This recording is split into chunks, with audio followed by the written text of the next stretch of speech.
Querido alumnado, bienvenido a esta nueva sesión magistral de la asignatura Antropología en el grado en Trabajo Social. Vamos a dedicarla a una de las subdisciplinas de la ciencia antropológica, como es la antropología del parentesco. El parentesco, no olvidemos que es una relación humana universal con una base biológica y con variaciones en los significados sociales y culturales en tanto en cuanto estos son siempre particulares y se encuentran en entornos específicos. Por ello, puede ser visto como una referencia para el posicionamiento social, es decir, en todas las sociedades humanas los individuos adquieren los primeros elementos de su identidad social a través de eso que denominamos el parentesco. Por ejemplo, para la antropología social británica, tanto la tribu como el clan, el linaje o la familia son grupos de filiación corporativos que organizan la vida política al margen del propio Estado. Un conjunto, al fin y al cabo, en esa organización de derechos y de obligaciones morales a los cuales no es posible sustraernos. En cambio, para la antropología estructural francesa, la lógica de un sistema de parentesco descansa principalmente en la alianza y en la reciprocidad. Es decir, la función del parentesco es la de regular las formas de intercambio entre los grupos humanos. De ahí que, por ejemplo, una boda sea interpretada como una institución de alianza fundamental entre dichos grupos de humanos. Por eso, el parentesco es fundamental para la propia vida cotidiana. Cuestiones como el divorcio, por ejemplo, que nos parecen tan sumamente modernas, son muy antiguas en otras culturas, concedido principalmente a petición de las dos personas, o también el aborto, que en otras culturas es admitido como algo normal. También el tema de las relaciones sexuales fuera del matrimonio, que solo son prohibidas en un 5% de las culturas, y en otras es permitido, pero con ciertas condiciones. El parentesco, al fin y al cabo, en el sentido social y cultural de los lazos de sangre, tiene una base ideológica, cierto es, pero necesita una interpretación y, sobre todo, un reconocimiento por parte de la sociedad. Por ejemplo, el caso de los padres adoptivos parece muy claro. Además, el parentesco es un tipo de relación social que está pautada. Es decir, las funciones que satisface el parentesco son, por ejemplo, las económicas, subsistencia y control del sistema de reproducción, psicológicas, por ejemplo, de seguridad emocional, también las sociales y también las económicas. Debemos referir también a otro concepto interrelacionado como es el de grupos de parentesco. Las antropólogas y los antropólogos estudian las definiciones, los límites y las relaciones de los grupos de parentesco. Por ejemplo, las divisiones sociales con vínculos relevantes, como pueden ser aquellos grupos que únicamente se consideran parientes descendientes de la misma abuela. En muchas culturas, de hecho, cuando el antepasado común queda en el pasado o queda en el olvido, sus descendientes no son considerados parientes entre sí. En otras culturas, los grupos de parentesco suelen conectarse a través de un tótem. Un tótem es un objeto emblemático con el cual se establece una relación especial. Por ello, para que entendamos convenientemente el parentesco y sus relaciones, deberíamos preguntarnos siempre cuáles son las palabras usadas para los distintos tipos de parientes en cada lengua particular. ¿Quiénes son tus parientes? El parentesco es construido culturalmente, es decir, algunos parientes biológicos son considerados parientes y otros no. Depende del contexto. ¿Cómo usan las personas el parentesco para crear lazos sociales y al fin y al cabo integrarse en ciertos grupos?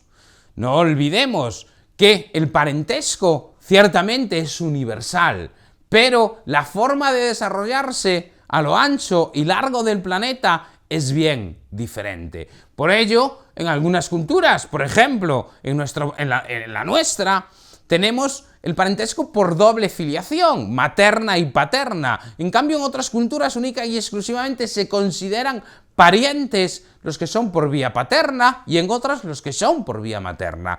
Por ello, algo tan universal como estudiaba ya el clásico antropólogo Jean-Claude Lévi-Strauss, nos exponía que lo universal que recorre a todas las culturas es la prohibición del incesto.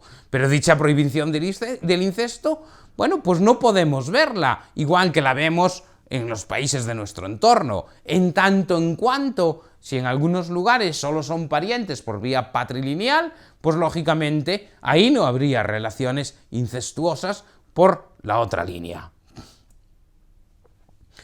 Términos de parentesco importantes. No olvidemos que son al fin y al cabo las palabras para definir parientes en una lengua particular. Y esto es una construcción social también. Por ejemplo, en muchas sociedades la misma palabra designa al padre y al hermano de la madre. No existe ninguna diferencia. Además, los parientes biológicos se definen por las relaciones genealógicas de filiación, por ejemplo, el hermano de la madre. O los parientes afines, que se obtienen por vínculos, por ejemplo, como el casamiento. Por lo tanto, pueden incluir elementos más allá de los propios esposos. Padres de los esposos, hermanos, grupos de parentesco y un largo etcétera. O el parentesco bilateral, ejemplo clásico, y como ya he dicho, en España y en Portugal, que es una relación genealógica establecida a través de los hombres y de las mujeres. Es decir, los tíos por vía materna o paterna son el mismo tipo de parientes, algo que no ocurre en otras culturas. O los miembros de un grupo de parentesco pueden tener obligaciones comunes con los vinculados. La familia puede considerarse, al fin y al cabo, pues una unidad que practica una economía moral o también cultural, de manera colectiva, con base en las mismas relaciones de parentesco. Pero dentro de una unidad familiar, esta no se encuentra exenta de tensiones importantes. ¿Por qué? Porque van a existir, es algo inherente al ser humano, rivalidades internas y externas, negociaciones y también conflictos. El mismo matrimonio, al fin y al cabo, puede ser considerado como una amenaza del patrimonio y puede generarse una tensión de tipo estructural dentro del ámbito familiar. Por ello, las tensiones y articulaciones entre los condicionantes de tipo social y los propios proyectos personales que puedan existir, lógicamente, van a ser ingredientes de la existencia humana en la propia sociedad. La familia, cierto es consecuencia de esas relaciones de parentesco. Es un grupo también doméstico corresidente y con límites variables según los propios contextos culturales. Pero existen una amplia diversidad y una multitud de tipos de familia. Podemos referir a la familia nuclear, que normalmente es la clásica que ha nacido con la revolución industrial, el ideal de familia burguesa al fin y al cabo, pero también la familia extensa, la monomarental, la monoparental, las familias reconstituidas, etcétera, etcétera. Y no tenemos, por ahora, términos para todas. Por ejemplo, pensemos en una familia reconstituida, normalmente donde un adulto pues lleva consigo menores, se junta a otro adulto que lleva también consigo menores, y cómo definimos las relaciones, por ejemplo, de los padres de uno de los adultos y los padres de otro de los adultos, en tanto en cuanto se vuelven a juntar. ¿Son niastros? No tenemos por ahora todavía vocabulario. Hay que ir, al fin y al cabo, construyéndolo. También el linaje o el clan es algo muchísimo más permanente que la propia familia, por ejemplo, nuclear. La pertenencia al mismo se hace por adscripción desde el nacimiento y lleva asociado pues una relación de tipo genealógica de los descendientes de un antepasado común. Se reconocen a sí mismos los miembros del linaje o del clan. Por último, el grupo doméstico, otro concepto asociado al mismo de familia. Es decir, Un grupo doméstico es un grupo de personas que cohabitan y corresiden en el mismo espacio. En la actualidad, de hecho, hay muchas autoras y muchos autores que lo utilizan como sustituto del propio concepto de familia. Querido alumnado, les envío un abrazo y les deseo lo mejor.